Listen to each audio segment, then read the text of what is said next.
சமயபுரத்தில் இருக்க மாரியம்மன் வருஷத்தில் 13 நாள் இந்த கோவிலில் வந்து தான் தங்குவாங்கன்னு சொன்னால் நம்புவீங்களா?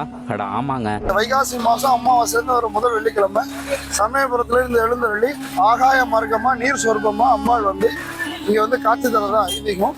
இங்கே இருக்க அம்மனுக்கு வளையல் வாங்கி சாத்துனீங்கன்னா நீங்கள் என்ன பிரார்த்தனை வச்சாலும் அது அப்படியே நிறைவேறும்னு சொல்லப்படுது. இங்கே வந்து அம்மாள் வந்து வளையலுக்கு ஆசைப்பட்டு வந்ததுனால வளையல் வாங்கி சாத்திட்டு எந்த ஒரு காரியம் வேணாலும் வேண்டிய காரியம் நடக்குங்கிறது ஒரு விசேஷம். இங்கே இருக்க ஆகாச மாரியம்மனுக்கு சிற்பமோ விக்கிரகமோ கிடையாது.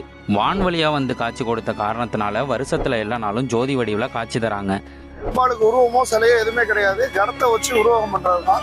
13 நாள் நடக்கிற உற்சவத்தில் இங்கே இருக்க அம்மன் ஒரு நாளைக்கும் ஒரு அலங்காரத்தில் காட்சி தராங்க. லட்சுமி அலங்காரம், சரஸ்வதி அலங்காரம், கிருஷ்ண அலங்காரம், மதன கோபால் அலங்காரம், காளி அலங்காரம், மகிஷாசுர மத்தினி அலங்காரம், ஸ்ரீரங்க பெருமாள் பள்ளி கொண்டிருப்பார்ல சேசாயன அலங்காரம், ராஜராஜேஸ்வரி அலங்காரம்ட்டு ஒவ்வொரு நாளைக்கு ஒரு அலங்காரத்தில் மொத்தம் 8 அலங்காரத்தில் 13 நாள் காட்சி தராங்க.